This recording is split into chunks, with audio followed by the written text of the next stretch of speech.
And we'll have people joining us throughout. Perfect. And I can get us started. Let's see. And I'll read a couple from the chat box as well. So Maria Mendoza, Early Learning Hub Coordinator here at Delk. She, her, aya pronouns. Something exciting. I'm going to go with work. Nancy and I think are both really excited to kind of continue with our rules process. And I think we're just moving along and we have some fun updates that we'll share a little bit later. But I think that's what I'm excited about at least. And I'll read a couple. Hannah Annenson, Delk CCNR coordinator, starting to plan the summer camps. Ooh, that's a good one, Hannah. Begonia, Early Learning Washington County. I'm leaving the organization hub on 4/18. I know you're excited, Begonia, but we're all pretty sad. But thank you for sharing. Excited for you. Rebecca Brown, Cove State Home Visiting Transformation Manager, she, they. Excited to be here with all of you today. Thanks, Rebecca. Joel, Deputy Director of Programs here at Dell, he, him, his. Ooh, now it's going quick. I have to scroll back up. And the trillium plants are blooming. That's a great one. Great. And we have a couple more here in the chat, so feel free to check those out. And I will pass it to Nancy to kind of move us through the agenda. Thanks, Maria. Let's get started with the COES team talking about home visiting. Kristen?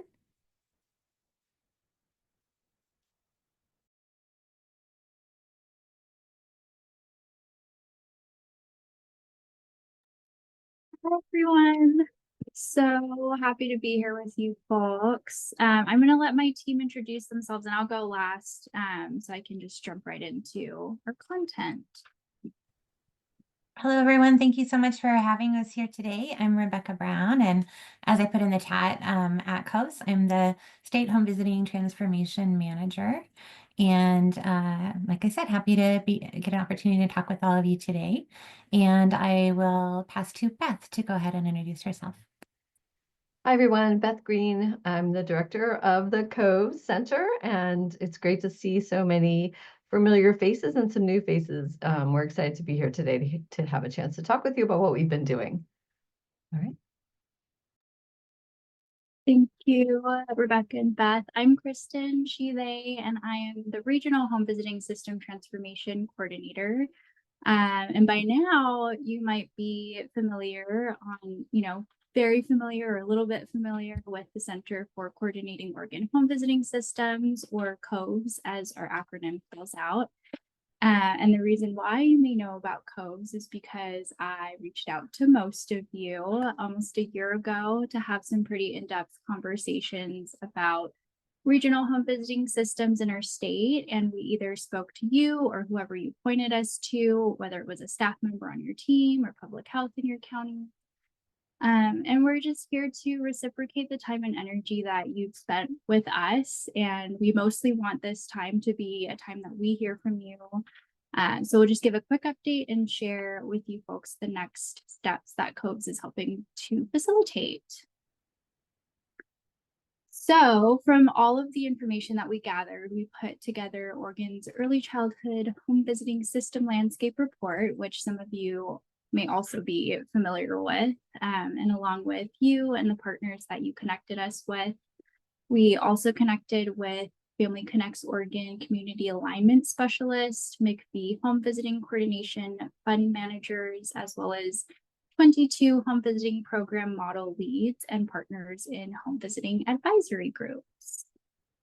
So we got information about three really big topics of the home visiting system, which was system coordination, coordinated intake and referral, and family leadership in home visiting. And what came out of the report was the uplifting of regional voices. So we learned about the differences and barriers based on regions because of either funding or culture, or geography, or policy constraints. And we also recognized how regional home visiting systems are making it work and creating successes for the children and families in our communities. And there's a lot of lessons that we are trying to carry forward on a statewide scale through the recommendations in the report for state and regional home visiting system leaders to strengthen early childhood home visiting systems, which I will pass to Rebecca to share with you all. Thank you so much, Kristen. So in each of the kind of 5 areas that we identified recommendations for, there's already some work beginning. So in the first area, strengthening state and regional home visiting systems governance, including family leadership. So we're currently working on looking at revised governance structure for Cove's advisory systems. We're working on developing clear cross-agency guidance for regions, and that's not something that, COVES as our own organization is developing guidance to share out, but starting to bring together agencies for cross systems, cross agency alignment and collaboration on developing that kind of guidance. And we also have developed a state level theory of action. So previously, for some of the regions where where home visiting coordination has been happening for several years now, there's wonderful regional level theories of action on how, like, what this work is about and the theories supporting it. So we have a current working document of our state level theory of action that will be shared out soon. It's we have a good version of it that is going to be beautified through graphic design, and that will be shared out more publicly soon. For the second strand, building on existing successes in home visiting family leadership and allowing for regional flexibility. So Kristen has been deeply involved with the Family Input Work Group, which has been operating for several months now. And the recommendations emerging from that Family Input Work Group will be coming out very soon. And one of those recommendations includes a longer-term state family leadership group. So the Family Input Work Group that has been in place has been kind of an ad hoc work group to have family input on how to develop family leadership going forward. And that's been a really exciting group with many participants. And then part of that work also has been connecting with you and learning more about you and your work with your parent advisory committees, and also the work that already went into the report itself, gaining great ideas from all of you. And we're hoping today to learn more about how would you like to partner in that work. Thank you, Kristen. So for the third strand, regarding supporting more centralized and coordinated systems for accessing home visiting services. So we have the program information overview document that we released this last winter, and you can find it as an appendix in the home visiting, in the landscape report, if you don't have it handy already. And so we're continuing with that work to do a 2.0 version of it that will include more of the closely specific organizations and more of the regional home visiting organizations that we hadn't had an opportunity to identify before, and learned a lot about that through work with you. And we'll be continuing to work with you and other folks in each of your regions to identify programs to include in a more comprehensive list of home visiting programs, including information about them. And then this also connects back to the piece around developing clear cross-agency guidance. That's in a couple different regions that we're looking for that kind of aligned input. And so getting clear guidance for regional work, how to collaborate and coordinate systems, what the expectations are, and kind of outlining that as a priority from agencies to kind of support your connection in your regions. In the fourth strand, supporting education and messaging to build awareness. This has for now a to be determined. Simply, there's a little bit of energy and a little bit of work around that, but there's not like a specific work group or advisory group, or there's not really like specific ownership of moving that work forward at the time, but there's starting to be some kind of burbling connections and interest in that work. And so it's to be determined exactly how that's moving forward, but there's some energy around that as well. And then in the fifth strand, addressing financing resource needs to support home visiting systems change. So the home visiting funding partnership has been active for, I would say, several months now, and they have been doing some really great work that's facilitated, led by Kara Copeland, and bringing together advocates for home visiting in general, including lobbyists for various programs, and really working on advocating for home visiting together. And there was a great presentation to the state subcommittee on early childhood and behavioral health last month, providing for the senators on that committee kind of a overview, sort of a home visiting 101 to start the work of really building understanding for funding needs for home visiting throughout Oregon across program models. And then another area in that work is the home visiting statewide fiscal study.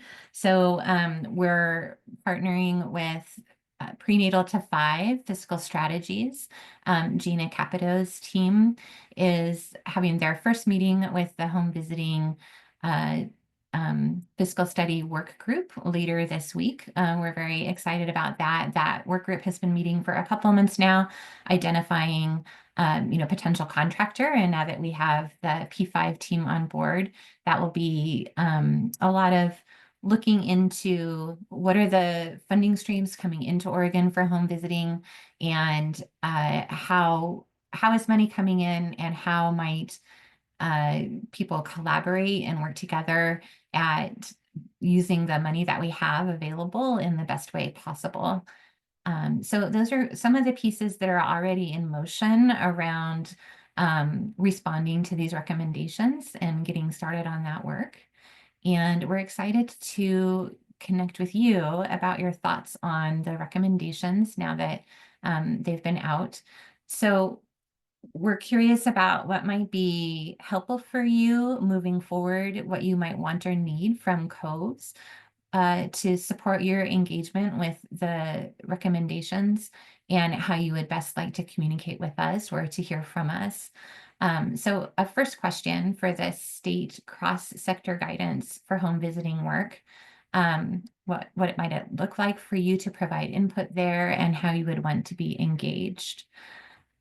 So I'll pause there in case you have thoughts right off the bat, or I can give a little bit more clarification about that question if you would like.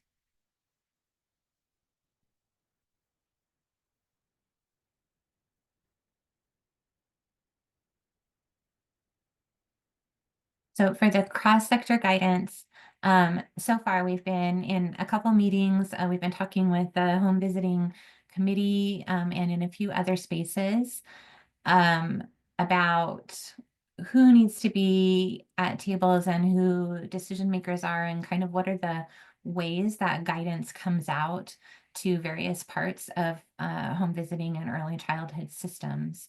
And thank you, Beth, noting that Lisa Harnish and Jillian Wiesenberg sit on 2 of our COVES advisory groups as hub representatives. Thank you. Yeah, that's great. So that's one method. But just as you think about what formats of guidance would you be wanting? How might you want to be able to have input in the process along the way?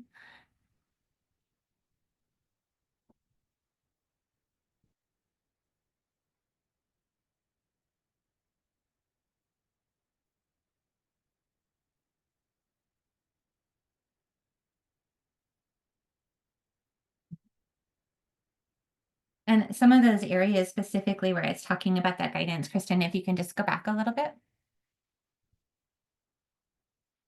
Thank you. So one of them, there we go. So let's see. So clear cross-agency guidance for regions around the state and regional governance, including family leadership. So if you were to have, and part of this request came from hubs around wanting to have kind of that guidance to lean on in terms of approaching partners, and having it listed as a priority for working together. So when you're connecting with others around family leadership, are there specific types of guidance that you would want around that, or um, uh, documents or places that would be helpful for it to be? Thank you, Beth, for that. Yeah, and just to add to what you're saying, Rebecca, I would note that, this is a recommendation that we put forward based on what we heard from conversations with you all, around wanting to have more guidance, more clarity around who needs to be involved in early childhood home visiting systems building across sectors and programs. What are the timelines? What are the expectations? Just more clarity from the state level partners who are involved in that work. So that's DELC and OHA and ODHS, ODE. So as we start to move forward with those state agency partners, we want to make sure we have opportunities to be connecting back with you all so that this guidance doesn't feel so top down. We want to be able to reflect your voices ongoing as specific pieces of that guidance develop. So the question would be how and what is the best way for us to continue to circle back with you and get your input as that work moves forward at the state level. And I put Jillian and Lisa a little bit on the spot as sort of our representatives because they'll be in the loop to some extent on what we're doing with this, but hoping there might be other ideas that folks have for the best ways to engage with you all. Folks can feel free to just unmute or put your comments in the chat.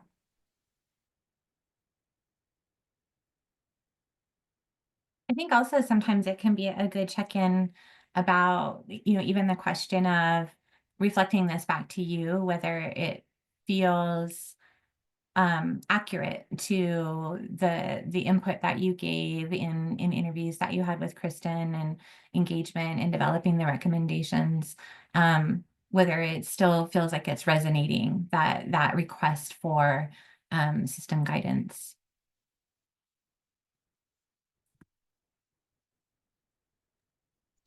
This is Lisa, and I can't stand the silence, so I'm going to pipe up just a little bit. So I will say I have actually really enjoyed being a part of the group because I have learned so much about the different types of home visiting that there are.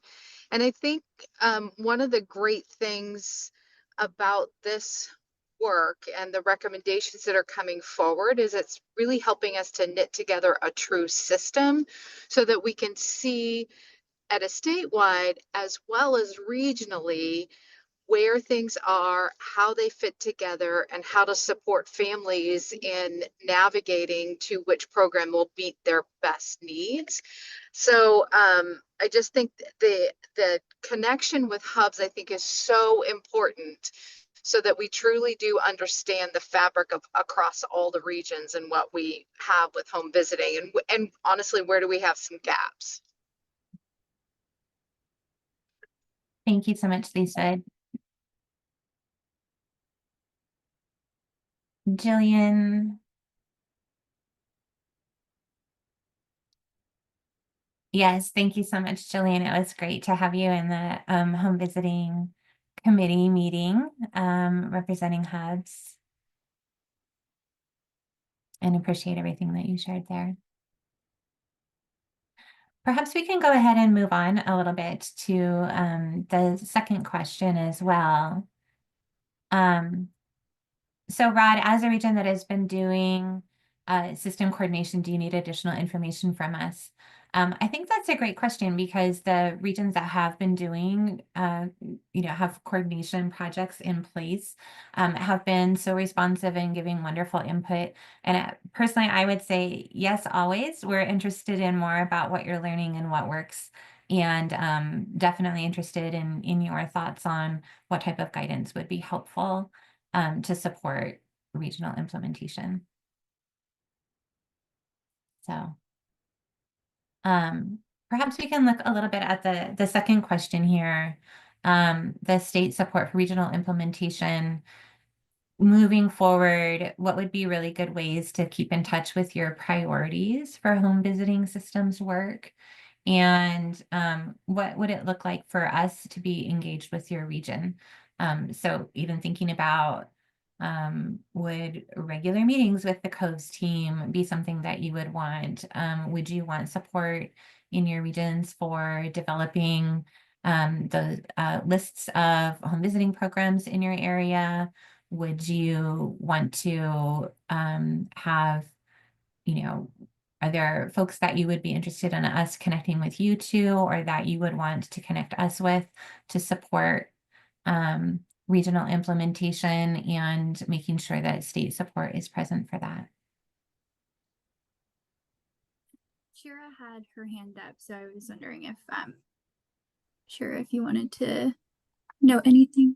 Yeah, I mean, I think, you don't know what you don't know, and you don't know what you need until you need it. But we talk about home visiting coordination in our one of our early childhood committee meetings. In fact, it's a project that we've taken on of what does coordination look like? What did it used to look like? What is it now? And what do we want it to be? And I think having some state support and some guidance would be great, but also making sure that it fits we have, in one of our areas in Wheeler County, the Asher Clinic is just now beginning to put the word out that they're doing home visiting, and that, a baby doesn't have to drive all the way to Bend. A new mom doesn't, and this is like really big and new. There's probably 5 infants in Wheeler County, in the whole county right now. There's a total of 30 children, 0 to 5. So it's, a much smaller scale than like making, I guess that's what my ask is, that it be right sized for our areas. And maybe it's about hearing from those areas so that it can be right sized, really helping us understand like what exactly are the resources in our region. What does that look like? Like when we have one clinic that provides everything, but not actually everything, because they will only see moms till their second trimester. And then in their third trimester, now they have to drive to St. Charles. And so so I guess that would be my thoughts about this is we're very supportive of home visiting. We're doing it already. And would love to hear how it can, how the work that you're doing can help strengthen the work that we're doing. Sarah, thank you so much for that. And I especially appreciate the term, right sized for your region. So one thing I'm taking away from that in terms of any kind of guidance that were to come from the state, that it needs to be maybe flexible is the right word, but take into account how very different regions are. So anything emerging as guidance statewide needs to really be acknowledging that regions are very different from each other. Have very different situations.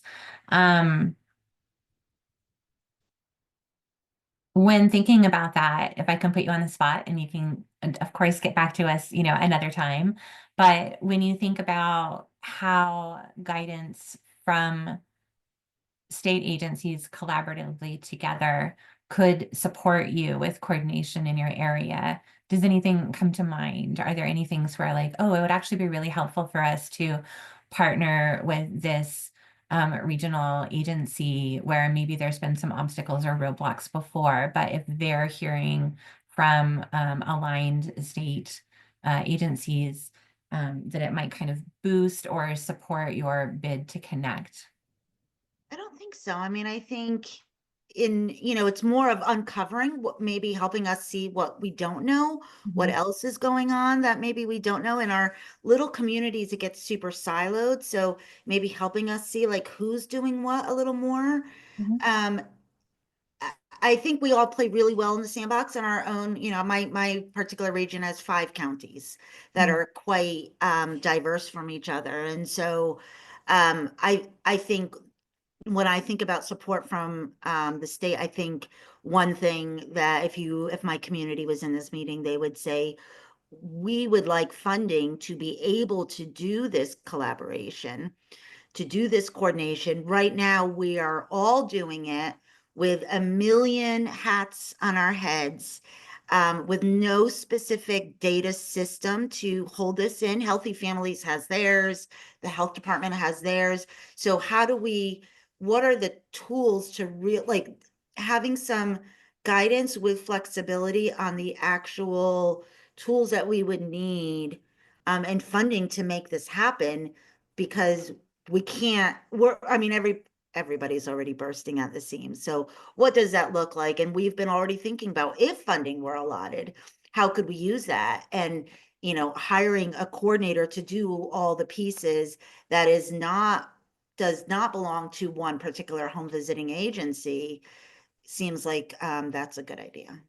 Yeah, thank you so much, Shara. The funding is so key to, be able to do the work.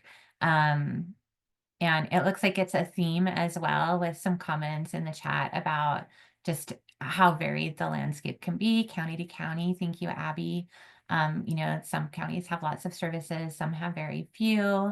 Yeah, data tracking, coordination. Thank you, Jillian. Yeah, Okay, I see Chris's hand is up. great, thank you. Hi, Rebecca. Sorry, I've been having a side conversation with Nancy because I'm a little confused by this. In our region in Lane County, we don't do home visiting. Lane County Public Health does home visiting, and they have Family Connects and Healthy Families and Cocoon and lots of different programs. And they convene a group called the Home Visiting Innovation Team. And occasionally I present there. So I'm curious if hubs are going to be asked to do home visiting. I'm not sure that like Lane County Public Health would love it if I came in and said, oh, now we're doing, so this is just confusing to me. So I don't know how it fits for all hubs, or what the ask is, or what the plan is. Yeah, good, Chris. I'm so glad that you're asking. It's a really great question. So, yeah, something that we learned is that the way that home visiting is working county by county really varies so much. And so there definitely is not an ask of, moving forward, the hubs will be in charge of home visiting or anything like that at all. It's more around, based on the ways that home visiting is already happening in your areas, what things would be helpful to support that regional coordination, cooperation, who needs to be at which tables, to support the systems in the best ways that they can be.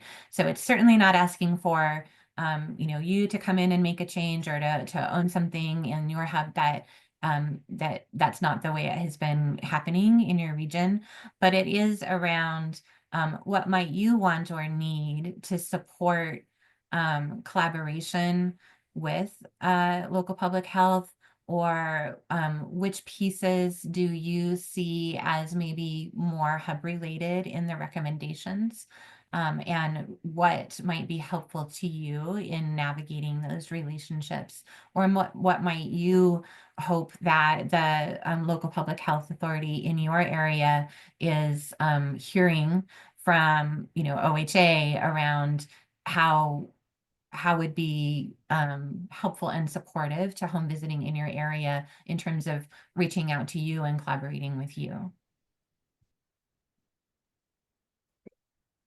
Yeah. Rebecca, I'm seeing some great comments in the chat.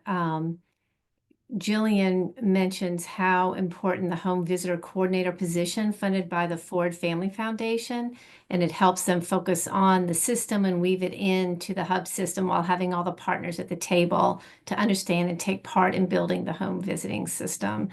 And Rod is saying funding for coordination and data tracking is essential. And just a lot of agreement on the funding piece. Jen Lane says we have one FTE that is dedicated almost exclusively to our home visiting referral exchange. It definitely needs to be well resourced. Wonderful. Yeah, there's definitely a theme of the funding piece needing to be in place to really be able to do the work in a robust way. And we definitely understand very clearly that at Hubs, there's just so much on your plates already. And so anything that's any kind of an additional ask would ideally be partnered with funding. And so that's part of the recommendations is that regional home visiting coordination needs funding support. So that's definitely in there as well. And it's interesting also the kind of pieces about where the, the coordination piece or the service delivery aspect sits within each region. And I'm just really appreciating the way that it varies. And one thing I'm thinking as we're talking about this is that in terms of going forward, that it could be helpful to really stay in touch about how those partnerships currently are, like who has which responsibilities in your regions and how they're evolving or what you're hoping can develop for them together.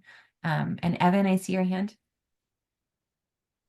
I should point out there's probably some nuance when we say coordination. I think there's coordination amongst organizations or programs that are implementing home visiting, and then there's the coordination of communicating to families and helping them find the best fit or where they should land in that home visiting array. And they're both equally important and in terms of ensuring success for a more seamless home visiting environment, and also one that has really good surveillance on where there are gaps, where things need to be strengthened, and being able to do process improvement. Yeah, I Yeah, think Evan. we try to be really careful the difference between system coordination and service coordination, because those are really two very different things. Right. Yeah, the coordinated intake and referral piece versus bringing all the partners to the table. Beth, I see your comment about the funding for specific coordination, but also that was one of the kind of takeaways from the home visiting landscape report, was just seeing people are finding a way all across the state to connect and communicate and build systems together around home visiting and across all early childhood systems. So much of the work is happening, but the ways that it can be helpful to kind of uncover what is happening so that people can see, oh, this really cool thing is happening in this other region that maybe we can benefit from and model. But also, as was mentioned earlier, like we don't always know what we don't know. And so by kind of trying to do some unearthing in some regions and then kind of seeing like, oh, actually, maybe there could be some connections there that aren't in place currently, or maybe there's some really amazing family leadership happening in this area, but an obstacle to more coordinated family leadership is a lack of engagement from a certain partner, and so being able to connect around that. So I'll go ahead and turn over to Kristen. I think Kristen, did you have an additional question or And something? we actually are just about at time. Unfortunately, that 30 minutes goes by so quickly, and I'm seeing a lot of really interesting and thought-provoking comments in the chat. I wish I had time to read all of those out loud. But if everybody could take a look at that. Kristen, thank you for putting all of the contact information in the chat. Is there any next step that you'd like to share before we move on? I think I'd just like to share. Kristen, go ahead. Sorry. No, I was just gonna say that you might be hearing from us again soon. We want to create a version 2 of the program resource and want to partner with you if that's something that you are interested in, or just connect with you further to keep the conversation going. Yeah. Thank you so much. Thank you for being here. This is a really interesting conversation. And next, we will move on to the Early Learning Council discussion. And the topic today is pyramid model and every child belongs. So I'm going to hand it over to Chair Miller.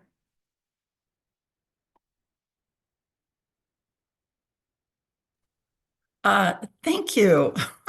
Hi, you all. Good to see you all again. I'm glad you're all longtime friends because this thing has gotten totally messed up right now. Nancy, will you please send the link to Peter and Liz? Neither of them got a link to this meeting. My question to you would be, what gives you hope that the answer we will give to these questions as Peter's on, Sue. those commemorating Okay, quarter great. millennium of Hi, Peter. Thank you for joining us. And I'm not sure if Liz is going to be available or not. But anyway, Peter and I will move forward, and I'll actually let Peter do more of the talking than I am because he is kind of a mini pyramid model rep on the council, just because his hub and his region are so involved in the pyramid model. But to set a little bit of context, as you know, every month the council meeting focuses on one of our priorities for the year. The council meeting this month on April 23rd is going to focus on behavioral health. And a major piece of that for us is the Every Child Belongs. As you all know, and I know each of you is involved in that in your own region. And then the association of the pyramid model with that. So we have panels set up for our council meeting in a couple of weeks focused on this topic. And what we want to do today is to get input from you all to get a better understanding of what's happening in your regions, how's it going? We know there were some bumps as it got started, the legislation was passed and everybody had to scramble to try to figure out how do we put a prevention program in place. So this is an opportunity for us on the council and staff who are present to hear from you and try to get updated on your regions. And I think that some questions were sent out in advance of the meeting. Peter, will you put some more context around this from your involvement? Sure. Well, we've been trying to get just a better understanding of how it's working to scale up the pyramid model statewide and how it's working with the infant early childhood mental health consultation model at the top of the pyramid. So it's just, it would be great to understand from each one of the hubs where you are with the process, what barriers are in the way, if the council can help remove any barriers, if you need us to nudge people to get information out in different ways. What is it that you need? What's kind of the status of the work in your region and what can we do to help?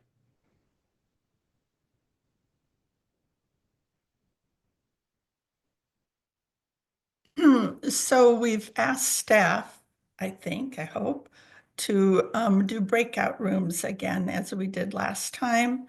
And I think we have 3 of them set up because we thought that there would be 3 of us council members on this call. So I don't know how So- you want to deal with this, staff. So I have 3 breakout rooms set up, so I'm happy to just facilitate one of them, and then we'll just have note takers in the other rooms with you and Peter and kind of just pivot that way, because I do have them all set up. Okay, that sounds great. Great. So we'll be in a breakout room for about 15 minutes and then just come back at 1:55 p.m. Okay, thanks, Gabby. Mhm. All right, here we go.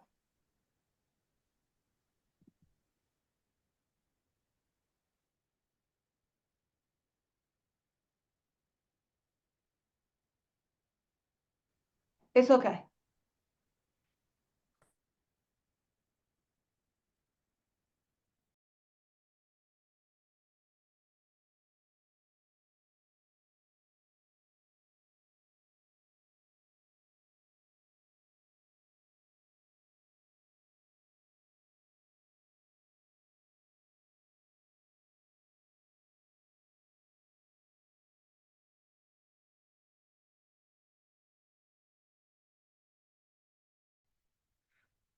All right. Whoa. Learned a lot as always. Peter, do you want to start by Yeah. talking about sharing from your group? Dear, learned a lot as always. Uh, um, it's a mixed bag, obviously. We haven't been able, I think, to really define what we're trying to accomplish in a way that's understandable. Is was brought up early in the discussion. Is it expected that every hub's work plan and every CCRR's work plan will include the pyramid model? Or at least, you know, the what's the behavioral health program going to be to make no Every Child Belongs actually work? There's a lot of concern about the lack of funding on the ground to get to a place where we can actually employ coaches and expand the infant and early childhood mental health consultation model. I think there's some good points that were brought up just about, you know, unless we're looking at how we build capacity on the ground, we have to have the discussions about what we can actually accomplish with the resources we do have. And there's a lot of still confusion and questions over how is this going to work? What's DELC's responsibility in terms of working with providers who are having issues with, or the hub's responsibility? Who's accountable for which part of this has not been clarified. And there's a desire to make sure that that DELC and I'll never get the acronym right, but the Oregon Infant and Early Child Mental Health Association, so I got them. Are we speaking the same voice? And perhaps we should be speaking with their voice because they're the experts, and maybe we should look at doing so. Lisa shared that because of some CCO support, they've been able to develop a little more of a team model. We're going to talk about that as well, about how right now this is all kind of going forward based on relationships, but not on resources. But there's a little bit more funding from the CCO area for Lisa to get some navigators in their program that can actually help address family issues outside of behavior health, connect families to resources, et cetera, in the community. So those are all things I heard, and I think the biggest thing that the council needs to do is to keep raising these questions. I look forward to the meeting that we're going to have in April to really say, look, we got to get this straight. We got to get this clear for everybody. This is what it is. This is the level of funding it's going to get. And these are the expectations we can have because we're not we're resourcing at such a low level. Yeah. Excellent points, Peter. That will be an important part of the next meeting. Gabby, do you want to report out on your group? Yeah, similar feedback, Peter, as well, you know, just making sure that the hubs are well resources, but also making sure that folks are aware of other existing resources as well, especially just in reference to Every Child Belongs, right? The mental health consultant will really just be part of the system. So just emphasizing on really just advocating and sharing out other resources. And I apologize for rushing. I have to go start another meeting, but just one thing that I do want to call out from my group in terms of what the council can do is trying to bring this to CCOs just to ensure that collaboration is happening between the hubs and their regions. I think just elevating this would be important, and the collaboration would really just help build more capacity on this work. And again, I do apologize for rushing. I did take notes, so I'll be sure to share those with you, Sue, and Peter, and then yeah, come back. I apologize. I have to go start another meeting. Okay, thanks, Gabby. Appreciate you filling in. Yes, so I think a common theme for all of us, and it's no surprise, is funding, the lack of funding, and, you know, primarily needing to focus on coaches and coaches for coaches. And someone also made the point that, you know, Every Child Belongs, most of the focus is on supporting the providers, right? But we also need to build up a system that will support the children with the mental health supports that they need. And I think that's something else the council can certainly try to focus on. Every time we see OHA, I think we do talk about, you know, the whole council venue for these partners is, what are you doing for prenatal to 5-year-olds? So we have that possibility, I think, of continuing to call that out with our partners. I was honestly surprised at how long many of the hubs have been involved in the pyramid model, and obviously under-resourced to really do that, especially when you talk about some of these large hubs. Rod said that in Eastern Oregon, they have 12 programs at 18 sites, and they've been doing it for over a decade. So we have a lot of experience here on this screen that I think we need to be sure to tap into and just build from what these experts know from experience and what they've been doing on the ground. So that I think is a real takeaway for me. And then, you know, there's always the data question, right? And we talk about this at the council all the time. We've got to make sure that we're setting up enough data tracking so that we can take data back to legislators and say, this is what we're finding. And we, you know, early childhood has always been short on that, once again, lack of funding largely. But I think that's something that we're going to need DELC to really play a key role in, along with our RIMHA and the whole Every Child Belongs. But we've got to do that from now on if we, hopefully there's some data from the past. So I think those were the primary takeaways. Anyone on the screen, any hub director want to add? Oh yeah, Rod. So I was just going to say, I mean, we're only about a year into LC hosting PIDs, but they could be getting really close to producing data that you could use at a state level to show the effectiveness of pyramid model and inclusion. Yeah, I mean, they're kind of in the same situation we are. We have to get enough data in there to start producing, you know, data that shows results. But I know that's growing by the day, the number of programs that they're getting enrolled into PIDs and using, collecting that data. So LC might be a good source there. Okay, great.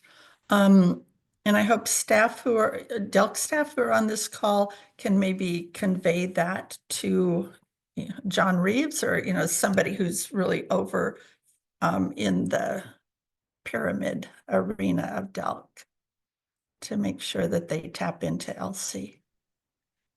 Any other comments, suggestions? We invite all of you to join us at the meeting in April and listen to the conversation. Thank you, Hannah. I appreciate that. Begonia has her hand up. Oh yeah, hi. Yeah, hi Sue. I just posted on the chat, but I don't want that thing to get lost. Is the House Bill 3818 didn't move forward, and that is actually the ones that was giving DELC the statutory authority to implement the suspension and expulsion statute. If that thing doesn't happen, and it will happen on 2026, that means that suspension and expulsion has to be delayed because it starts on July 1st, or what does that thing mean for DELC in terms of having the authority? That means that we have to, I don't know, accommodations need to be made, or this has to be revised based on this news. And the other thing is there is limited growth on the workforce supply. Many times we are relying on the higher ed institutions for the typical number of students to go through the pipeline. But we have to be more intentional and see how we can piggyback on the CTE programs and start in high school building that pipeline, not when they're already in a higher ed institution. We already have them when they are there, right? But we gotta get them way earlier than that. Yeah. Really good point, Begonia. In fact, I just learned yesterday about the program in Salem at the CTE program, that they have an amazing behavioral health track that the students can be on. Yep. So, yeah. We're It's trying to world copy. class, y'all. It's world class. We're trying to copy it.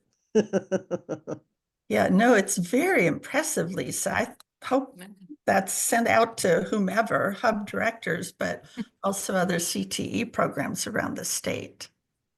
I mean, it's really cool. It's only in its second year, and they already somebody got a full ride to U of O and with the Balmer Institute, and then a full ride somewhere else. They're doing all kinds of internships and all different types of settings. It's incredible. Wow. That's super exciting.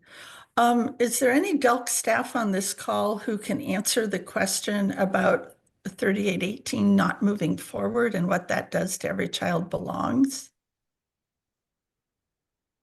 So that would be Katrina or John. That's their body of work. So we can take the question back to them and then connect with Maria and Nancy to get a response to you all. Is that okay? Thanks, Norma. Thank you.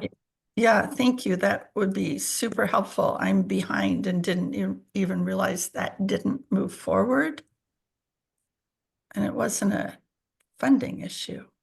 And with that, I think we need to pivot to our last presentation.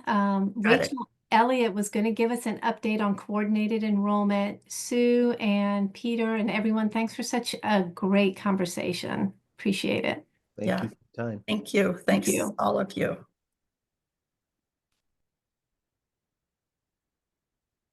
Rachel? Hi, and Nancy, are you sharing the screen or am I? Let me get it up really quick. Thank you. Hi, There we everybody. go. Nice to see all of you. Thanks for having me.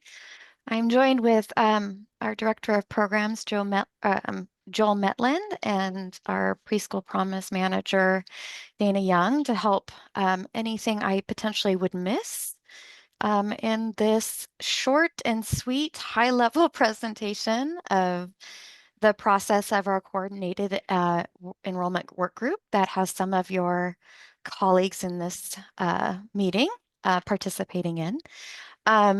So again, my name is Rachel Elliott. I'm the Head Start Collaboration Specialist on the Program Design and Administration Office team.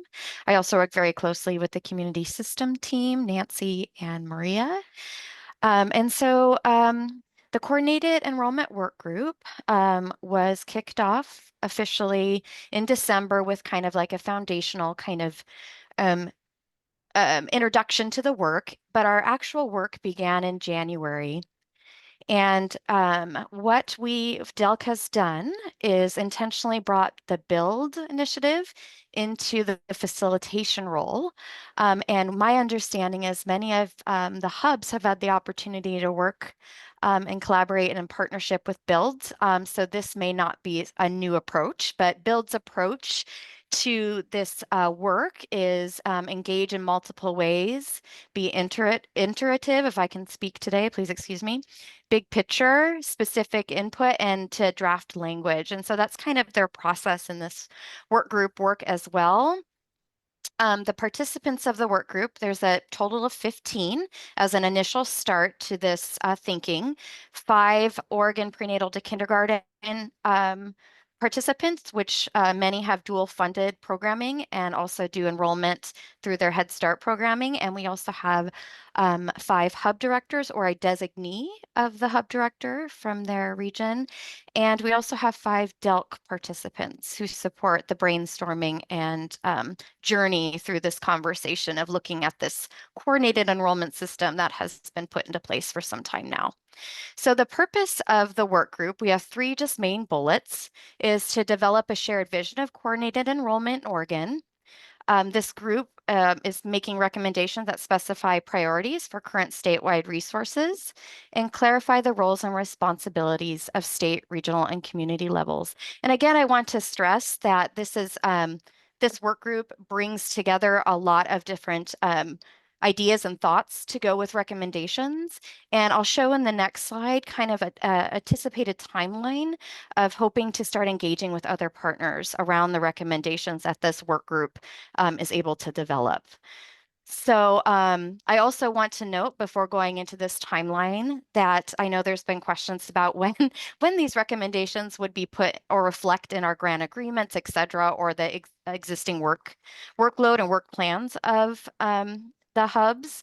And there's no specific timeline to that right now, as we're still in the infant toddler phase of this journey. So we will keep you informed as we continue moving through this recommendation development. But as of right now, there's no initial timeline to when any of this work will be reflected in your existing work. And so I hope that's helpful for some folks. So this is the draft anticipated timeline. I put tentative because this could shift, of course. So our January to April to where we are presently. We've been working on what we call a situational analysis, which really looks at the past, the present, and then with a magic wand, the future of a coordinated enrollment system could be in Oregon. We've started to identify the why around why are we doing coordinated enrollment? What's the importance of it? Why are we doing it? We've also started synthesizing from our last meeting. I'm sorry, I mixed that up. We're synthesizing the why now and the what, kind of complementing each other around a synthesis brainstorm that was accrued during our last meeting. So we've brainstormed about the why around coordinated enrollment and the what of coordinated enrollment. And when we say coordinated enrollment, we talk about the functions around coordinated enrollment. In April to June, again, tentative, because this could, we don't know how much this will expand. We are going to talk about the recommendations of how we can implement the coordinated enrollment functions from what we springboarded off the why and the what. And then we are beginning, as of actually right now, some planning around conversations with additional partners for feedback and engagement around these recommendations. So we're beginning that planning process. All right, next slide, please. And I'm sorry I'm rushing. I have to jump to another meeting as well. But what I wanted to invite is I was not sure what kind of curiosities or wonderings or supportive responsive answers or information in this presentation would really help folks in this space. So I want to invite you to either email me, put in the chat, or let Nancy and Maria know any curiosities or wonderings you may have around this process that I just introduced again. And I'll do my best to get those answered for you. Or just come back at the next meeting and just have that conversation around those curiosities. So I just wanted to offer that as my email's right there. I'm actually supportive in the facilitation with our build facilitator. So I'm a great contact to support any of your wonderings. So pardon my rush, but you also have some folks, colleagues and your hub colleagues in this space that have been a participant as well. And I'm always inviting them to jump in with anything I may have missed that might be pertinent to this group, but won't call them out by name because unsure how they would feel sharing their process in this journey. So thanks again for having me. I'm so sorry I have to jump and look forward to having continued conversations with you around this work. Thank you, Rachel. Thank you so much for being here and sharing this. I know we were all looking forward to an update. I appreciate that. And I forgot to mention, Nancy, Joel or Dana, did I miss anything that you think would be helpful? Because I did rush a bit.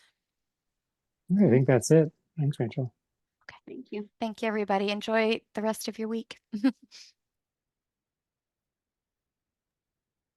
Great, thanks everyone. We wanted to just give a quick update on rules. We were going to go through it a little bit further, but I am going to share my screen and share with you all where we have just a really good landing spot for you guys to look at. This is on our Early Learning Hub portal, and we have the Hub rulemaking here, where you can find a number of resources. We've added to it just recently. So we have a slide deck if you would like to share with any interested governance council members, parent advisory members. We also have our RAC participant list that we have posted here, and it will be posted on our DELC website very soon as well. We have our timeline, And we have an idea board that I know we sent an email out about it, and you can find that here. We have a flyer that can be shared with our governance councils as well. And here you have the feedback tracker from the feedback that we received from our listening session on 2/24. We were able to put some of our comments back for the feedback that we received. And if you have any other feedback or concerns, you can continue to comment there or feel free to reach out to Nancy or I. And then we just have some more general information on DELC rulemaking, and that links you to our DELC website. But here on our portal is where we will continue to update all things rules, and you'll just find it right under the upcoming dates. And with that, I think we're wrapping up. I've got the I put the exit the survey in. Okay, I was just about to do the same. We always want to hear how these meetings are for you, any suggestions, any improvements. We look at this and always put a lot of thought into your responses. So please provide that if you can. Keep looking at the portal, and thanks again for being here today and getting all of this great information from our partners. I think that's it today. Thank you so much. We're giving you 7 minutes back. Thanks.